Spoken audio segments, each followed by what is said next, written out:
Allez, bon 1er mai, hein, je vous accueille avec bien évidemment ce muguet du 1er mai hein, voilà, pour vous donner plein de bonnes choses, du bonheur hein, voilà, sur vous, sur vos familles. Pensez bien évidemment très fort à la Mayenne, au Lavallois.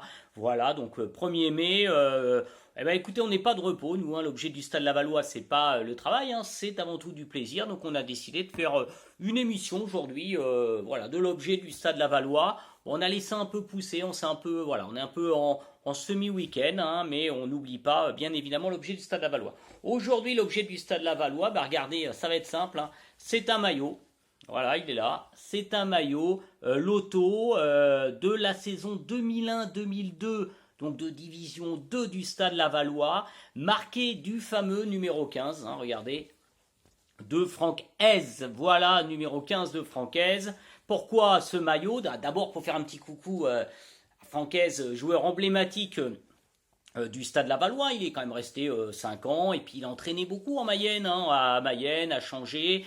Et bah, par décision, vous le savez, de la Ligue avec Lens, et ben, comme il est entraîneur de Lens, il monte en Ligue 1, donc on va d'abord le féliciter. Malheureusement, dans le sens inverse, Montdenis d'Amour, Montdenis Zanco risque de descendre. Hein. Mais en tout cas, moi je pense qu'il est extrêmement important qu'il y ait encore un entraîneur, un joueur qui soit passé un peu, soit un peu emblématique du Stade Lavallois, voilà, qui nous raccroche un peu à la Ligue 1, c'était Denis Zanco, c'est maintenant Francaise, il y a aussi quelques joueurs et tout, parce que voilà, la petite flamme, elle est encore là, la petite flamme des tangos, il y a quelque chose encore en Ligue 1, donc on remercie Francaise. Alors pourquoi ce maillot? Parce qu'on a beaucoup voyagé, figurez-vous, dans l'histoire du Stade Lavallois, et puis il y a une grande période, vous le savez, après la descente voilà, de la saison 89 jusqu'à 2007, en Ligue 2. Alors on avait quitté le Stade Lavallois sur la grande saison, rappelez-vous, avec Denis Troc, 96, cette quatrième place, les 4 fantastiques, Tapoko, Pedron, Alice Leroy, quatrième place, on a failli revenir, donc voilà, on avait quitté cette époque-là, et puis rappelez-vous, en 97, on a aussi un match magique, une demi-finale de Coupe de France, voilà, le Basser contre Nice, avec 18 000 personnes, la dernière fois que le Basser est vraiment à plein, voilà, on perd 1-0, on aurait dû passer, voilà, et puis j'ai voulu parler de cette après, en gros, de 2000 à 2007, voilà, et la fin bien sûr en national. Et alors, est-ce qu'on allait faire saison par saison? Moi j'ai du mal parce que voilà, c'est une impression de moyens qui se dégage de ça. Voilà, le Stade Lavallois est en Ligue 2, il est devenu donc après ses quatrième places, ses demi-finales, voilà, un club moyen, un club du milieu de tableau de Ligue 2. On a l'impression qu'il est de façon éternelle en Ligue 2, sans véritable peur de descendre, sans véritablement risque de remonter. Voilà, alors bien évidemment, vous vous souvenez tous de ce match du 22 mai 2004, hein, où voilà, on gagne 4-3 à Amiens, on se sauve à la dernière journée, triplé de Mauricio. Donc voilà, on commence à sentir quand même en 2004 que ça sent mauvais, mais voilà, cette période, c'est une période où on a de la Ligue 2 à Laval, et puis voilà, voilà, c'est un peu calme. Ce que disait une fois notre grand président Jean, c'est l'ambition raisonnable. Rien que dans le titre, on a tout compris. Voilà, on est un club moyen de Ligue 2. Et alors, qu'est-ce qui se passe véritablement entre l'an 2000 et 2007? Alors, il y a quand même des choses hein, qui vont évoluer au Stade Lavallois. On va essayer de faire revenir des anciens joueurs entraîneurs. On a du Gauthier, on va voir du Svinka, on va voir du Smereki. Donc voilà, après Denis Troc, on fait appel, j'irai à des entraîneurs qui ont dû passer, tout ça. Voilà, alors ça se passe plus ou moins bien. Bon, avec Speriki, ça se passera moins bien. On aura Dupont, voilà. On va changer de logo. Hein, vous l'avez vu sur ce maillot. Ça n'a pas été, non, faut le dire clairement. C'est même un des pires logos que le football français ait eu. Hein, cette espèce de grand chevelu, Olivier Tom avec un grand ballon et avec SL. C'est totalement affreux, mais en dehors de mon goût, hein, mais qui est largement partagé quand même. Je pense que c'est aussi emblématique de ça. On change en 96, après on change de logo, on est véritablement sur l'idée que la forme mieux que le fond. Vous savez qu'en Mayenne, on pense toujours qu'un logo va remplacer la discussion de fond. Hein. Je crois que en ce moment, on a un grand M là, de Mayenne qu'on travaille partout. C'est un peu la même chose. Hein. Un logo et tout le monde, voilà, ça va régler à peu près tout. Et au Stade Lavallois, il y a cette idée de faut de la modernité, on va changer nos logos, on va couper avec le passé. On a cette idée quand même autour de ce logo de couper avec le passé. Vous savez qu'on traîne depuis longtemps. Stade Lavallois toujours, hein, vraiment toujours un énorme problème avec son passé. Il en est fier, mais il le cache. Regardez, sur le site internet, la page historique, elle est pas bien. On revient toujours à Michel le Millénaire. Donc on veut changer d'identité et on fait ce qu'il y a de pire en termes de logo, parce que mine de rien, en termes de merchandising, c'est une catastrophe. Hein. Moi, j'ai jamais rien acheté avec ce logo-là. Donc voilà, on change de logo. On a aussi le centenaire qu'on rate totalement. Hein. Alors désolé, mais à part Jean-Marc Mitton, vraiment qui a fait un travail extraordinaire de sang, on rate complètement 2002 le centenaire. C'est une catastrophe, quoi. Enfin, il y a pas de maillot. Voilà, il y a aussi un maillot, on marque centenaire. Même maillot que saison. Il n'y a pas de maillot particulier. Ouais, on finit par un Stade Lavallois sélection de Haïti, quoi. Mais d'où t'es allé chercher ce match, alors qu'on imagine bien qu'il aurait fallu un Laval-Rennes pour revenir dans l'identité même des premières années. On aurait pu aussi sortir le maillot rayé blanc et vert. On rate complètement le moment du centenaire. Je crois que c'est le seul club qui a raté à ce moment-là le centenaire, hein, pas de bouquin, rien, quoi.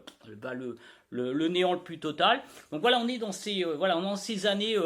Ouais, que je qualifierais presque un peu de plomb quand même. Hein. Ouais, c'est dur, hein, mais c'est ça. Au niveau président, on a les Lucas qui arrivent. Les Lucas qui arrivent, ça aussi c'est intéressant. Hein. Première partie avec André Lucas qui se rapproche un peu des patrons de l'ancien Stade Lavallois, et puis on va avoir Dégage. Qui va pas durer longtemps à la présidence, et puis on a Bruno Lucas, et là c'est pareil, c'est une modification, hein. C'est pas la frange la plus ouverte non, c'est la plus conservatrice du MEDEF mayennais qui a le pouvoir, hein. Je pense qu'il est moins ouvert que son père, voilà. Donc on a quelque chose, voilà. Donc on va avoir ces moments de Ligue 2.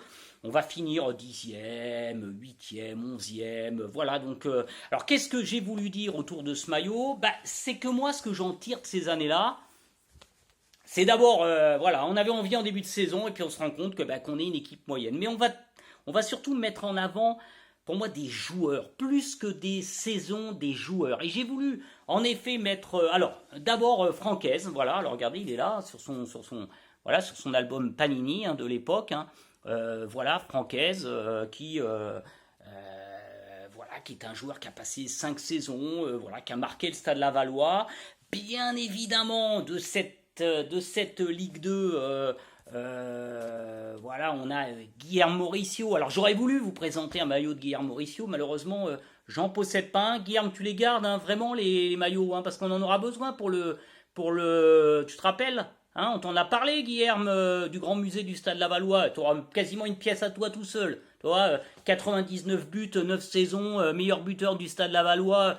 Iconique, Guilherme, iconique. Je ne sais même pas s'il ne faut pas mettre là aussi, avec Kéru, avec tout ça, une statue à Le Basser pour Guillermo Mauricio. Mais en tout cas, garde tes maillots, Guilherme, tu nous en donnes un ou deux, pour ce grand musée. Et puis bien évidemment, avec Aise, avec Mauricio, c'est, regardez-le, avec lui aussi, ce beau maillot, c'est Michael Buzarri.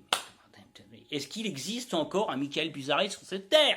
Voilà, 12 saisons, 329 matchs, là aussi une pièce, un monument pour Michael Buzarri. Et en plus, je le dis honnêtement, c'est la seule personne qui, de la direction du Stade Lavallois, de l'histoire du Stade Lavallois, quasiment, m'a reçu, voilà, pour qu'on puisse parler un peu projet, histoire autour du Stade Lavallois. Donc moi, je n'oublie pas quelqu'un qui, un moment, a fait cet effort-là.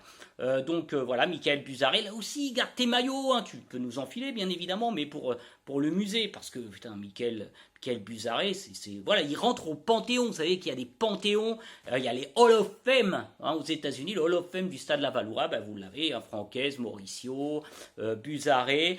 J'aurais mis aussi Cazzarelli, 8 saisons, et puis je vais en oublier plein, moi j'en suis sûr, hein, il y a des Isaba, il y a plein de gens, voilà, c'est plus des joueurs que je sors de cette saison-là, que même les maillots, regardez, on a les, parce que alors on a multiplié aussi les maillots entre Lotto, Mizuno, Kelme, alors regardez, on a un Mizuno de la bonne époque aussi, voilà, un peu avant 2001-2002.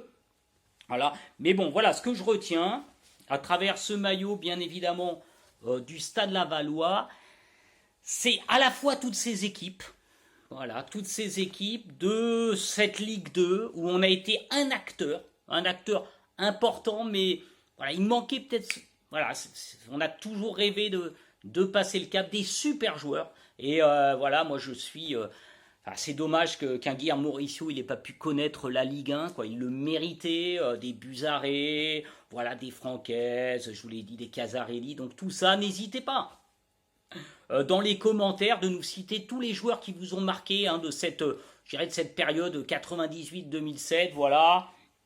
Regardez, on a aussi on a des posters là de ces 99-2000, hein, regardez là aussi signés avec des Mauricio, avec des S, des Buzaré, voilà. Donc aujourd'hui le Stade Lavallois, c'était la grande période Ligue 2 du Stade Lavallois, entre la Ligue 1 et le National, ces joueurs emblématiques qui sont au Panthéon, avec un maillot, hein, qui était le maillot de la saison 2001-2002, celui de Francaise, qu'on salue encore, et on salue bien évidemment parce qu'ils sont en Mayenne, Mauricio, Buzaré, et toute la... Vraiment, je vais arrêter parce que je vais en oublier, ils vont m'en vouloir, mais quand ils peuvent nous contacter, hein, ils peuvent nous dire, bah tiens, nous on a quelque chose, on voudrait en parler, ou même eux, je vous l'ai dit, voilà, ils peuvent mettre des commentaires, leur maillot, allez, on y va, Mickaël, hein, on y va, Guilherme, hein, on y va, on joue aussi le jeu de l'objet du Stade Lavallois. Voilà, objet du Stade Lavallois pour ce 1er mai, je reprends mon muguet, je vous dis au revoir, je vous embrasse très fort, restez bien chez nous. Hein, mais a priori, vers le 11 mai, on va commencer à sortir et puis nous, peut-être, hein, on dira au revoir à nos fidèles, voilà, à nos fidèles supporters. Je vous embrasse très fort.